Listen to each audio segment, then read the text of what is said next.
Hello friends, welcome to Aesthetic Aura, creating happiness through good health. एक शांत, सौम्य, मुस्कुराता हुआ व्यक्तित्व कौन नहीं चाहता, लेकिन चाहते हुए भी हम अपने इमोशंस पे कंट्रोल नहीं कर पाते। हम खुद से भी कहते हैं और दूसरों से भी कि भाई गुस्से पे थोड़ा कंट्रोल करो, खुश रहा करो, ज़्यादा सोचा मत करो, इतना इरिटेट मत हो, इतना फ्रस्ट्रेट मत हो। लेकिन असल ज़िंदगी में हम ये सब खुद पूरी तरह से नहीं कर पाते। हम कोशिश भी करते हैं, अपने इमोशंस को अपने अंदर दबा कर भी रखते हैं कि हम रिएक्ट ना करें, लेकिन फिर कभी ना कभी हमारा कोई ना कोई ट्रिगर पॉइंट दब जाता है और वो सारे इमोशंस इस तरह बाहर आते हैं कि हम एक्सट्रीम में रिएक्ट करने लग जाते हैं। जहाँ थोड़े से गुस्से की बात हो, हम वहाँ बहुत गुस्सा कर जाते हैं, क्योंकि हमारे अंदर बहुत सारा गुस्सा पहले से भरा हुआ था। इसको कुछ इस तरह समझिए कि आप एक कमरे में जाते हैं, बेड पे बहुत से कपड़े बिखरे हुए हैं, आप अलमारी खोलते हैं, सारे कपड़ों को उसमें डालते हैं और सो जाते हैं। अगले दिन फिर आप जाते हैं, बेड पे फिर कुछ सामान बिखरा हुआ है, आप खोलते हैं, अलमारी में भरते हैं और फिर सो जाते हैं। ऐसा 3-4 दिन चलता रहता है। अगर रेगुलरली आप ये करते रहेंगे और उस अलमारी को साफ नहीं करेंगे तो क्या होगा? एक दिन जैसे ही आप अलमारी खोलेंगे, वो सारे का सारा सामान आपके ऊपर गिर जाएगा। कुछ ऐसा ही होता है हमारे इमोशंस के साथ। हम उन्हें रिलीज नहीं कर पाते, उन्हें हैंडल नहीं कर पाते, कहीं ना कहीं अपने अंदर दबा देते हैं और फिर जैसे ही हमारा कोई ट्रिगर दबता है तो एक्सट्रीम रिएक्शन हो जाता है। जहाँ थोड़े से दुख की बात होती है, हम इतना रोने लग जाते हैं, इतना दुखी हो जाते हैं, क्योंकि हमें याद आने लग जाती हैं बाकी बातें भी। जहाँ थोड़े से गुस्से का कारण होता है, हम एक्सट्रीम में गुस्सा हो जाते हैं। तो आखिर हम ऐसा क्या करें जिससे हम अपने इमोशंस को कंट्रोल कर पाएं? तो यही हम सीखने वाले हैं आज की इस वीडियो में। इसके लिए आपको ये समझना होगा कि हमारा जितना भी इमोशंस, हमारे जितने भी इमोशंस हैं, चाहे वो एंगर के हों, इरिटेशन के हों, फ्रस्ट्रेशन के हों, सब हमारे माइंड या मन से मैनेज होते हैं। हमारा माइंड हमारे सभी इमोशंस को मैनेज करता है और हमारे माइंड का एलिमेंट या व्हीकल है ये एयर। ये एयर जैसे हर जगह होती है, उसी तरह हमारा मन भी कहीं भी कभी भी पहुंच सकता है। तो अब माइंड को कंट्रोल करना इतना आसान नहीं है, तो हमको क्या करना होगा कि अपने अंदर की एयर को कंट्रोल करना होगा और हमारा माइंड ऑटोमेटिकली इन प्लेस आ जाएगा।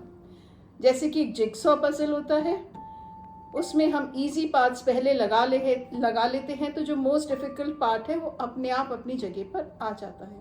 कुछ इसी तरह हमें अपने मन के साथ भी करना है। तो अब हम इस एयर एलिमेंट को कैसे मैनेज करेंगे? सबसे पहले तो आपको करनी है डीप ब्रीदिंग, क्योंकि हम जितना भी इमोशनल डेब्रिस हैं उसको अपने अंदर, अपने स्टमक के अंदर इकट्ठा करते जाते हैं और एक टाइम के बाद हम अपने चेस्ट से ब्रीथ करने लग जाते हैं। जैसे आप देखेंगे एक बच्चा जब होता है तो वो अपनी ब्रेथ अपने स्टमक तक ले जाता है, वो डीप ब्रीदिंग करता है। हम जैसे जैसे बड़े होते हैं, हम अपना जो ब्रीदिंग है वो सिर्फ चेस्ट से करने लगते हैं। हम सांस को स्टमक तक लेके ही नहीं जाते, क्योंकि वहाँ तो भाई हमने अपना इमोशनल कचरा भर रखा है और अगर हवा वहाँ तक जाएगी तो वो निकल के बाहर आएगा और हमको परेशान करेगा। तो हम शैलो ब्रीदिंग करने लग जाते हैं। तो सबसे पहले जो आपको करना है, आप जब भी आराम से कहीं बैठें तो कॉन्शियसली लंबी गहरी सांसें भरिए। कम से कम दिन में 3 बार 4 बार, जब भी आप कहीं रिलैक्स होकर बैठते आप डीप ब्रीदिंग कीजिए। और जो दूसरा आपको करना है वो है प्राणायाम।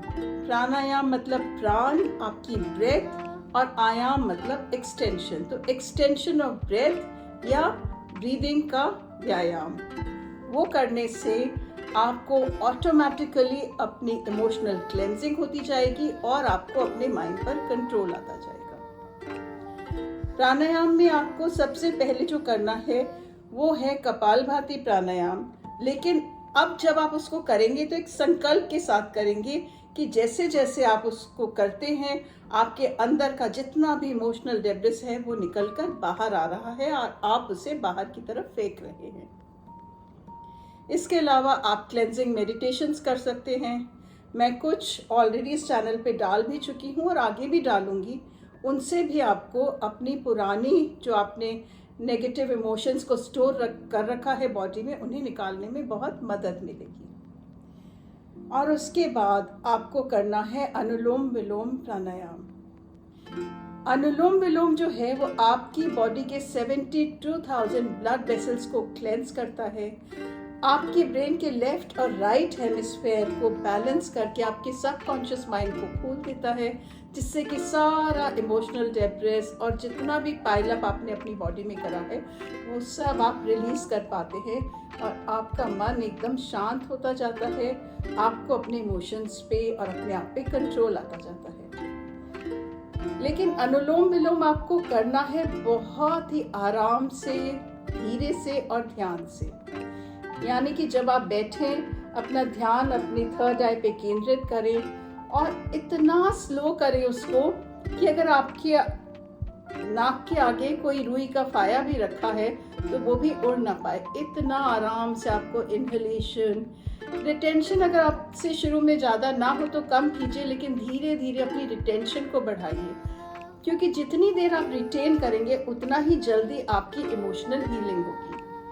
तो इनहेल कीजिए, रिटेन कीजिए और धीरे धीरे डबल इनहेलेशन से डबल एक्सहेलेशन कीजिए। यानी कि अगर आपने 4 के काउंट या 6 के काउंट तक इनहेल किया, फिर रिटेन आप जितना कर सकते हैं उतना कीजिए, तो आपको उससे डबल यानी कि 8 या 12 के काउंट तक एक्सहेल करना है। एक बार देखिए,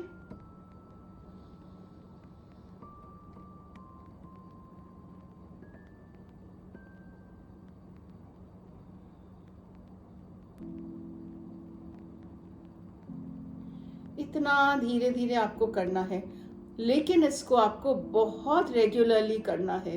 लोग प्राणायाम तो करते हैं, लेकिन कभी किया कभी नहीं किया, कभी 3 मिनट किया कभी 5 मिनट किया। आपको कपालभाति अगर आप फिट हैं तो बढ़ाते बढ़ाते कम से कम 500 तक लेकर जाना है। उससे ज़्यादा ले जाएं तो बहुत अच्छा, बट कम से कम 500 तक ज़रूर लेकर जाना है। और अनुलोम विलोम कम से कम 15 मिनट, अगर सिर्फ सुबह करते हैं तो, और अगर शाम को भी कर सकते हैं तो थोड़ा सा शाम को भी कीजिए। तो जितना आप ये प्राणायाम करेंगे उतना ही आपको अपने माइंड पर कंट्रोल आता जाएगा। उसके अलावा जब भी आप बैठें कॉन्शियसली डीप ब्रीदिंग कीजिए। डीप ब्रीदिंग करने से आपका माइंड बहुत ज़्यादा रिलैक्स होता चला जाएगा और आप किसी भी एक्सट्रीम सर्कमस्टांस में भी एक्सट्रीम रिएक्शन नहीं देंगे। जैसे दुख है तो आप एक्सट्रीम रिएक्शन नहीं देंगे, गुस्सा है तो एक्सट्रीम। ये नहीं है कि आपको इमोशंस नहीं होंगे या आप रिएक्ट नहीं करेंगे, लेकिन आपके रिएक्शंस आपके कंट्रोल में होंगे, आपका माइंड आपके कंट्रोल में होगा और आप भी एक शांत, सौम्य और मुस्कुराती हुई पर्सनालिटी के मालिक होंगे। तो इस मेथड को ज़रूर ट्राई कीजिए। इसमें कुछ भी नहीं करना है, आपको सिर्फ अपनी वक्त के 15-20 मिनट अपने आप को देने हैं, क्योंकि अगर आप खुद से प्यार करेंगे, खुद पे वक्त बिताएंगे, तो ही एक भरपूर आनंदमय जीवन जी पाएंगे। अगर आपको ये वीडियो पसंद आई हो तो इसे प्लीज़ लाइक कीजिए और हमारे चैनल को सब्सक्राइब कीजिए। Thank you.